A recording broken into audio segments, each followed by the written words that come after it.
Today, the latest weapons, coupled with the fighting skill of the American soldier, stand ready. NATO's banner flies proudly. Since the foundation of the North Atlantic Treaty Organization, the communists have gained not 1 foot of new territory in Europe. NATO was founded April 4, 1949, by 12 nations of widely different languages and customs. During its 6 years, NATO has well proved its power for peace. It is a calm, studious approach to peace. It is a new approach. Never before in history have Europe's rival nations formed such a working alliance. Many different uniforms from many different homelands. NATO land is composed of 14 different nations with a combined army 7 million strong. NATO's buildup is almost done. This achievement required vast effort last year, a succession of training exercises conducted throughout Europe. This is a pictorial report. The first of these extensive training periods was exercise Medflexible from 28 March to 1 April. This exercise was held in the Mediterranean Sea near Gibraltar, Pillar of Hercules, gateway to the Mediterranean. British men of war stand off Gibraltar's 1,000-foot peak. The commanders of the exercise meet aboard the flagship Glasgow with Admiral Louis Mountbatten, Commander-in-Chief of Allied Forces Mediterranean. Admiral Mountbatten's job is guarding the 1 million square miles of the blue Mediterranean Sea. It was once called the Roman Sea. Today, the Mediterranean might be called the NATO Sea. The British Home Fleet sets out for the maneuver area. The United States 6th Fleet is also part of these forces. British aircraft prepare for a support mission. Propeller-driven Avengers and Sky Raiders combined with jet attackers and Seahawks.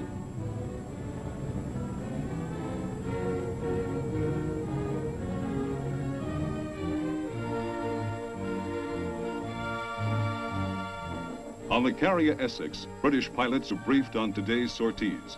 During this exercise, they will practice various missions: offensive, defensive, reconnaissance. In World War II, the prime mission in the Mediterranean theater was to defend Gibraltar and the Suez Canal. Now, in addition, these men protect the fabulous oil fields of the Near East. Once Phoenician galley ships measured the Mediterranean Sea in terms of weeks. To a jet, it is minutes. These floating bases are part of an air defense ring that encircles Western Europe.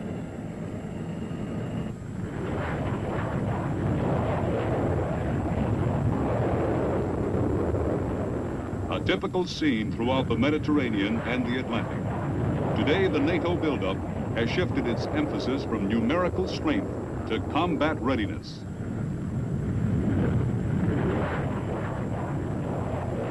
Carrier-based helicopters hover nearby for quick rescue work in case of accident. A few years ago, war was thought inevitable. Its threat has receded with each day of NATO training. This 5-day exercise comes in early spring after Europe's winter storms.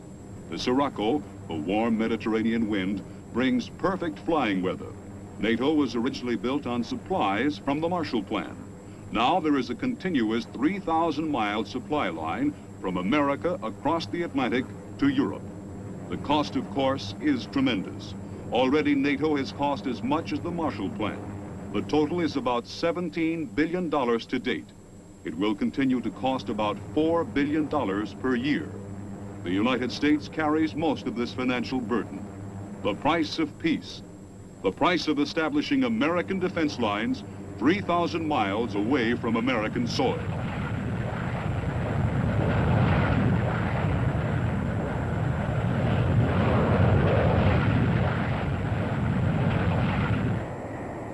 The birds come home to roost. This exercise has been observed by French and Italian representatives. On every ship, you find men from several nations united in one belief: that a show of strength is the only road to peace.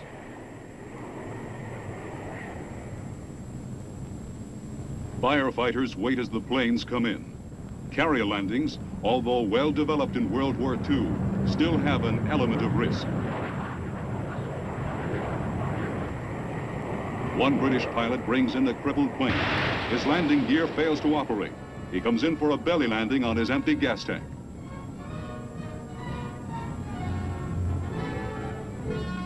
British flying skills saved the pilot and the plane.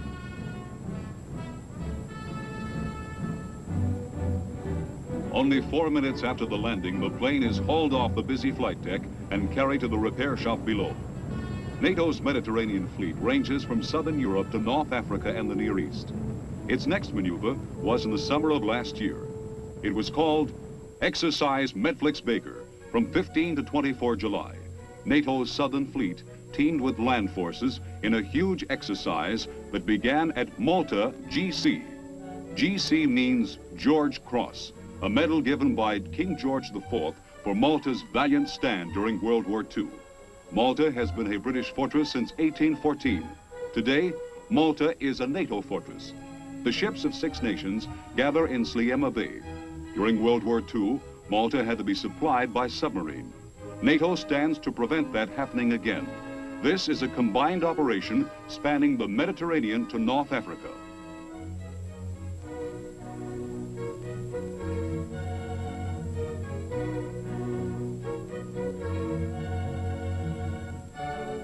Eladam, North Africa is a Royal Air Force base. Shackleton bombers of the RAF will support landings by the Royal Marines at Mileha Bay. This is a beach on the northeast coast of Malta, south of Sicily.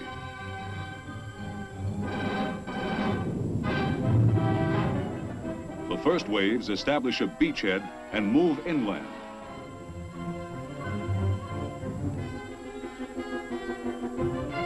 Under simulated artillery fire, wave after wave comes in. St. Paul, a man of peace, once visited Malta. St. Paul might be surprised at what is happening on Malta today, but he probably would agree with its peaceful purpose.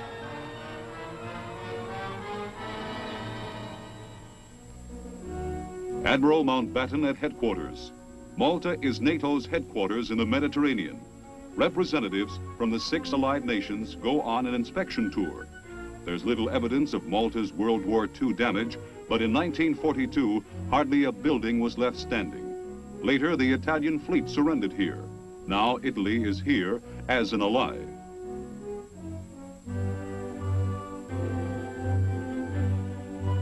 Action, speed, tactical teaching. British terminology for an officer school. Here, combat problems are presented to naval officers in sessions throughout the year. On the British ship Surprise, Admiral Mountbatten and members of the NATO Council watch a demonstration of ship-to-ship transportation. A commander slides over to his own ship by Breech's Buoy. A more up-to-date lift is by helicopter. As in the American Army and Navy, the helicopter has become a kind of all-purpose sky jeep.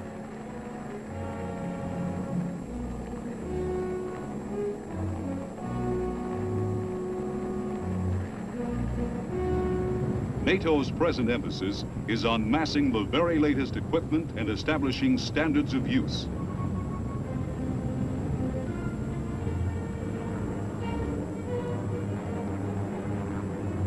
Said President Eisenhower recently, NATO is a working partnership among the Atlantic peoples.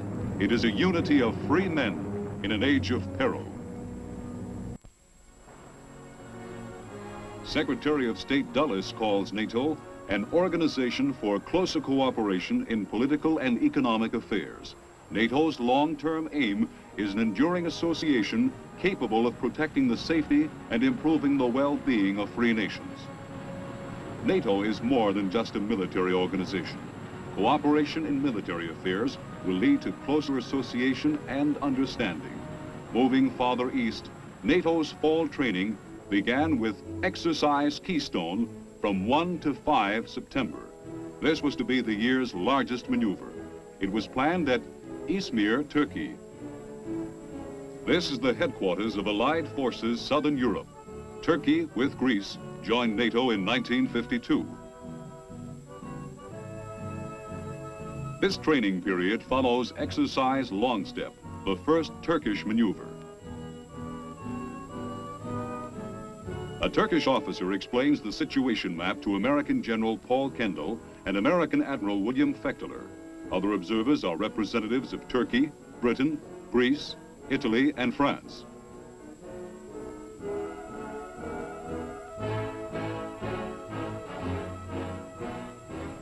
The big maneuver begins in Greece.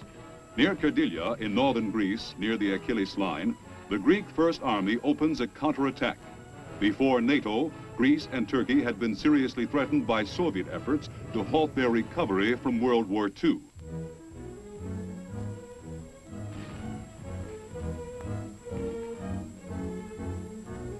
At Elefsis Air Base near Athens, Greek pilots receive instruction. Greece now has 5 NATO air bases. Many of these pilots receive their training as aviation cadets in U.S. Air Force schools in Arizona.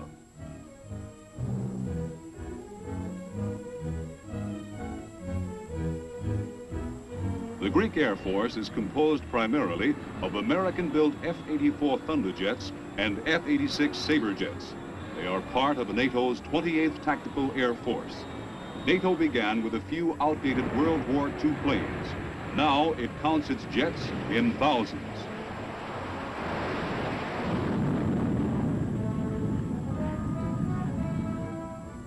Under the Truman Doctrine, Greece received $300 million in military and economic aid. This was the beginning of a rebirth for this nation that ages ago gave the world its first ideas of freedom in government.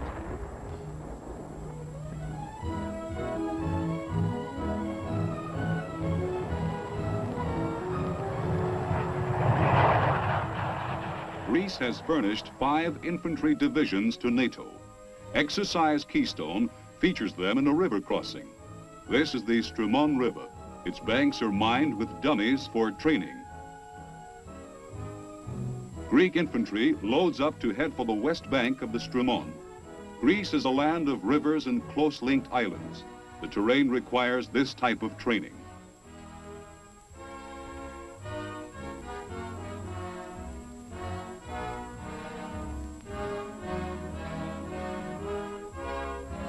The infantry takes the west bank. Now positions must be established on the high points to protect the engineers who will build bridges. It must be remembered that Greece was occupied by the Nazis. These soldiers know what it means to be unprepared. This maneuver is taking place about 10 miles from Athens, which saw Nazi soldiers quartered in every home. Such experience gives these Greek soldiers a decided earnestness.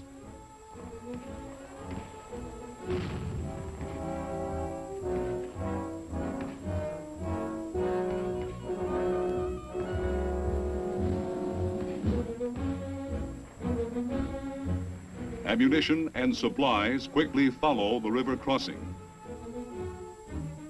The 706th Combat Engineer Battalion of the Greek Army, a pontoon bridge will be constructed across the river. It is noticeable that most of NATO's techniques follow those of the American Army. This is because American equipment is used primarily. NATO began with 14 thin, poorly equipped divisions in 1949. Today, NATO boasts twice as many, each well-trained and equipped. Another 25 divisions are planned as a reserve.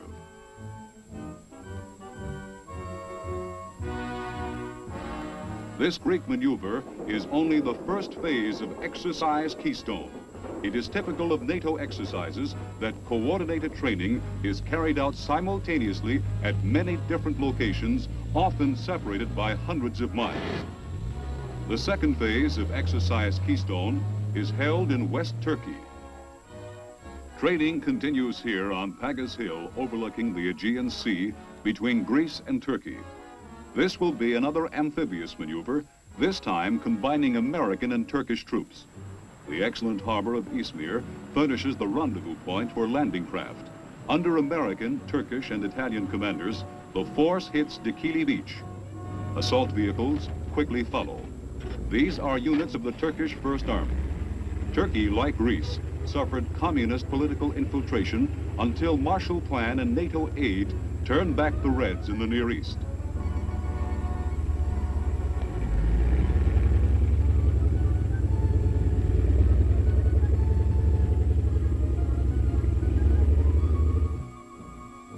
An F-84 jet squadron supports the amphibious exercise. There are 9 NATO air bases in Turkey.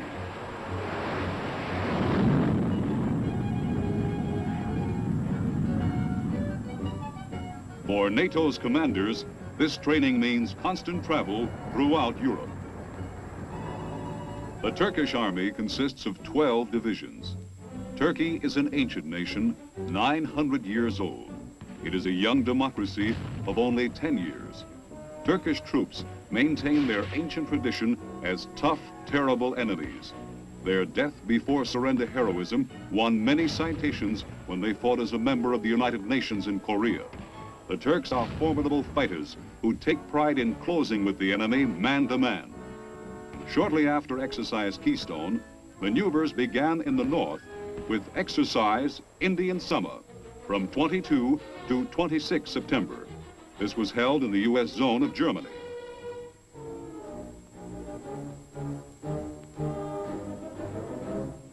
General Alfred M. Grunther, NATO commander. With the failure of EDC, the European defense community, it is not yet known just what role Germany will eventually play in NATO. But this land is certain to become an important part of any European defense. Participating here are the 1st French Armored Division, the U.S. 1st and 4th Infantry Divisions, and the 2nd Cavalry Regiment.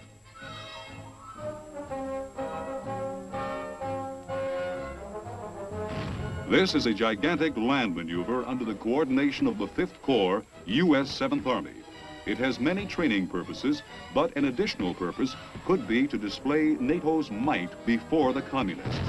This exercise is divided into 2 opposing forces, called Black and Green. Black's mission is to attack with a stronger force and destroy Green.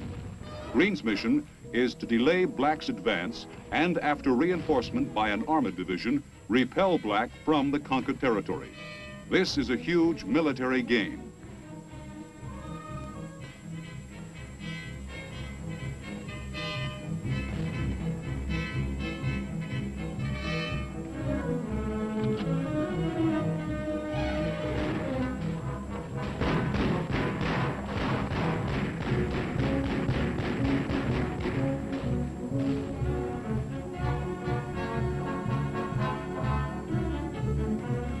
It is presumed that both Black and Green will employ atomic weapons.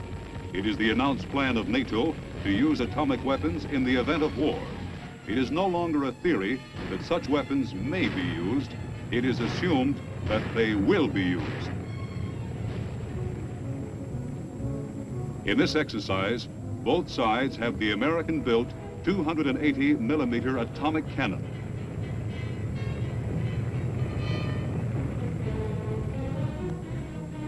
NATO has staged many of these combined maneuvers since 1951.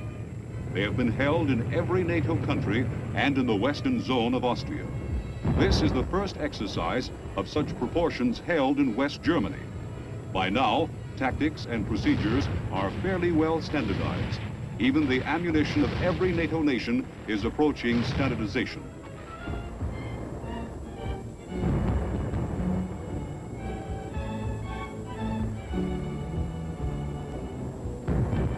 The United States has contributed 5 divisions to NATO. An average NATO division has about 15,000 men. There is a new word that will be heard in Europe for a long time to come. It is SACEUR. It stands for Supreme Allied Command, Europe. During the same period as this maneuver in Germany, NATO staged another exercise in Norway.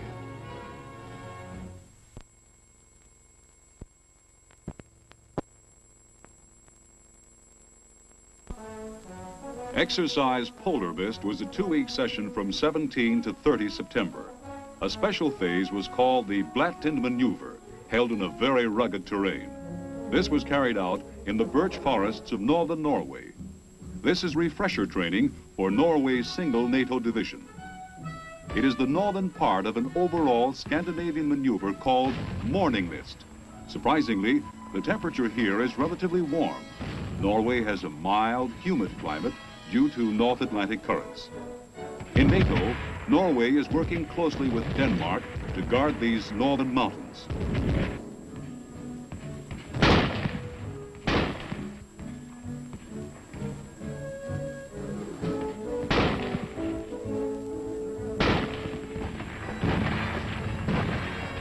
As Norway's maneuver neared its close, Denmark began Exercise Skanderk Mist from 25 to 30 September. This was also a phase of the overall northern exercise, Morning Mist.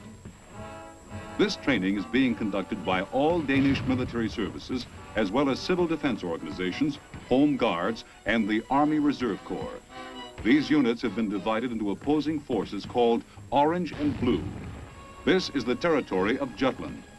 60 miles west of here, the Germans and the British fought the great naval battle of World War I.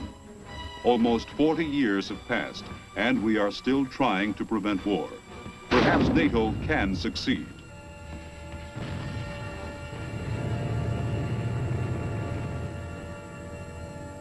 Another maneuver of interest last year was called Exercise Battle Royal. It ran from 22 to 28 September in the British zone of Germany. British officers arrived from London. Britain's Bomber Command, of course, is part of NATO's Strategic Air Defense. NATO has a large civilian secretariat. General Grunther arrives to get an air view of the maneuvers from a helicopter. General Grunther had long experience as a deputy under Generals Eisenhower and Ridgway, who preceded him as NATO commanders.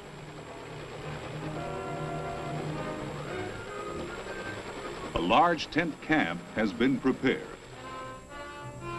Many umpires and evaluators are required in these big war games. This one will see 6 divisions and brigade groups and the 2nd Tactical Air Force. Civilians handle much of the logistical problem. Northland Force will oppose Southland Force here. The Northland Force consists of a Netherlands Corps, the 4th Dutch Infantry Division, and the 6th British Armored Division. In its first years, NATO's necessary emphasis on high-level planning did not neglect its lower echelons. From its top generals down to the privates, NATO is a smooth team, and each little group knows its job well.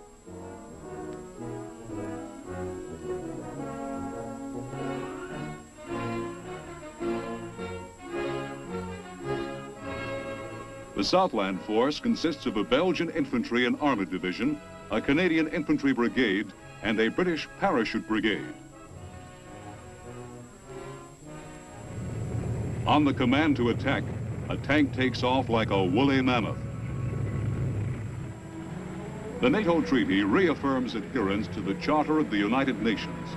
Although NATO is a separate organization, it stands for the same principles. Peace for children standing beside the road, watching the guns go by. Peace through the power to enforce peace. NATO has 5,000 tactical aircraft from 160 bases. In the air and on the ground, NATO has achieved a formidable striking force. Behind these conventional guns, atomic weapons and guided missiles are stockpiled. Behind all this lies a vast communications and supply system. From Iceland to Iraq, millions of men are training. It is to prevent one thing: communist aggression in Europe. General Grunther says along a 4,000-mile perimeter, NATO has erected a shield. This is the most expensive international project ever attempted in peacetime. But if Europe's ancient rivalries and suspicions can be changed to cooperation and trust, NATO will be worth the cost. The atomic cannon has never been fired in Europe. What you will see here is a simulated atomic explosion. But the atomic cannon can be fired in Europe. The guns are ready, the men are ready. This is the U.S. Army's largest field artillery weapon. It weighs 85 tons, but it can go anywhere artillery goes. It is manned like any other artillery piece. Today, it is thoroughly integrated in NATO's defense system. Should the Soviets attack any one of NATO's 14 nations, atomic guns will fire. NATO is building for the possibility of war, but NATO lives in the hope of peace, that these storm clouds will never rise in the western sky.